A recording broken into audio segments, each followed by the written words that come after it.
তো law of অ্যাট্রাকশনে এত কথাবার্তা হয়, এই যে এত পোর্টাল ওপেন হয়, তো সেখানে প্রচুর রকম কী কী করতে হবে সেরকম বলা থাকে। তো একটা ছোট্ট গল্প বলি, তাহলে বুঝতে পারবেন যে ল অফ অ্যাট্রাকশন অ্যাকচুয়ালি কীভাবে কাজ করে। একটা লোক, তার ভীষণ রকম ঈশ্বরে ভক্তি, প্রচণ্ড ভক্তি। তো একদিন সে ঈশ্বরের কাছে গিয়ে বলল, মন্দিরে গেছে, গিয়ে বলল যে আমার ভীষণ রকম দরকার 5 লাখ টাকা, তুমি একটা লটারি লাগিয়ে দাও, দিন 15-এর মধ্যে প্লিজ লটারিটা লাগিয়ে দাও। তো এইসব বলেছে, প্রার্থনা করেছে, চলে এসেছে। তো এরকমভাবে প্রার্থনা করে, 2-3 দিন বাদে বাদে মন্দিরে যায়, মন্দিরে গিয়ে প্রার্থনা করে, কিন্তু কিছুতেই লটারি লাগছে না, লটারি লাগছেই না, টাকা জোগাড় হচ্ছে না। তো এরকম 10 দিন মতো হয়েছে। এবার সে ক্ষেপে গেছে, বিরক্ত হয়ে গেছে যে কী ব্যাপার, তুমি আমার টাকার ব্যবস্থাটা করে দিলে না। তো এরকমভাবে চলছে, সাংঘাতিক রকম কথাবার্তা বলছে, তুমি নেই, লোকে বলে ঠাকুর আছে, এসব মিথ্যে কথা, কুসংস্কার, কিচ্ছু নেই। তো এরকমভাবে অনেকক্ষণ ধরে বক বক বক বক করে যাচ্ছে, একদিন না, পরপর 3-4 দিন গিয়ে এই একই রকম কথা বলেছে, আমি এরপর থেকে আসবো না এখানে, এরকম কথাবার্তা। তো বাধ্য হয়ে ভগবান মূর্তি থেকে প্রকট হয়ে বললেন, তুই যে আমাকে টাকা জোগাড় করার কথা বললি, তা তুই কি লটারির টিকিটটা আদৌ কেটেছিস?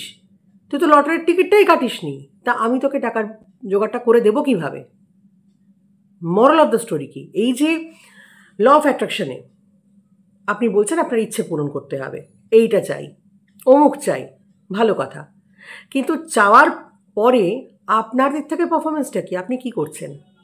যাদের যাদের ইচ্ছে পূরণ হচ্ছে না, তাদের নিজেদেরকে একটু ভালো করে সেলফ অ্যানালিসিস করতে হবে তো, যে তারা আদৌ কি ইচ্ছেটা পূরণ হওয়ার মতো করে কোনো কাজ করছে। একটা লোকের লটারি লাগাতে হবে, কিন্তু লটারিটা লাগাতে গেলে তাকে তো টিকিটটা কিনতে হবে, যে টিকিটটাই কেনে নি, তো লটারিটা লাগবে কী করে? ইকুয়ালি আপনি লিখছেন খাতায় যে আপনার এইটা চাই, কিন্তু সেই অ্যাকর্ডিং কি আপনি কাজ করছেন? করছেন না তো, তাহলে সেই জিনিসটা আপনার ইচ্ছেটা পূরণ হবে কী করে? ইউনিভার্স আপনাকে কীভাবে দেবে? আপনার মাধ্যমে, আপনার কাজের মাধ্যমে আপনাকে রেজাল্টটা দেবে। যে মানুষটা ঠিকঠাক মতো পরিশ্রম করছে, একদম পারফেক্ট ওয়েতে কাজ করছে, তার পেশেন্স আছে, তার মেরিট আছে, সে খাটছে, তো তার তো অটোমেটিক্যালি রেজাল্ট আসবে, সেরকমই রেজাল্ট আসবে। সে যদি খাতায় বসে লেখেও, খাতায় লিখতে বলা হয় কেন? সেলফ অ্যানালিসিস করার জন্য, যে প্রোগ্রেশন কতটা হচ্ছে, গত সপ্তাহ থেকে আজকে কি বেটার হলো, নেক্সট দিন আরেকটু বেটার হলো নাকি একটুখানি গেল নেমে, সেটা চেক করার জন্য যে প্রোগ্রেশনটা কি।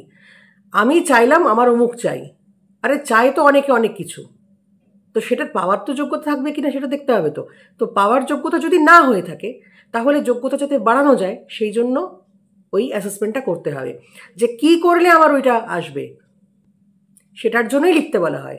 শুধু তো লেখাটা কিন্তু এমন নয় যে লিখলেই আপনার সব কিছু হয়ে যাবে, লেখার সঙ্গে সঙ্গে আপনার কাজটা থাকবে। লেখা, কাজ, ভিজুয়ালাইজেশন, যে আমার ওটা চাই মানে তো চাই, সেই বেসিসে আমাকে কাজটা করতে হবে। এই 3টে জিনিস যখন ঠিক থাকবে, তখন অটোমেটিক্যালি ইচ্ছে পূরণ হবে। যাদের যাদের আজ পর্যন্ত ইচ্ছে পূরণ হয়েছে, তারা কিন্তু এইভাবেই করেছে। শুধু তাই নয়, আপনি সচিন তেন্ডুলকর বলুন, বিরাট কোহলি বলুন, এদের যদি একটু সম্পর্কে আপনি নাড়াঘাটা করেন, তাহলে বুঝতে পারবেন এটা প্রত্যেকেই বলেছে, সবার আগে আমি সেঞ্চুরিটা করি এখানে, তারপরে গিয়ে সেঞ্চুরিটা হয়। হ্যাঁ, যখন হলো না, যখন হয় না, নামলেই তো আর সেঞ্চুরি হচ্ছে না, কিন্তু এই যে যখন সেঞ্চুরিটা হয়, তো তখন কিন্তু এই জায়গাটায় আগে করে নেয়, দুবার হয়। ওই যে ভিজুয়ালাইজেশন, তখন একটা প্র্যাকটিস করছে, দেখছে, ভাবছে, পারফর্ম করছে।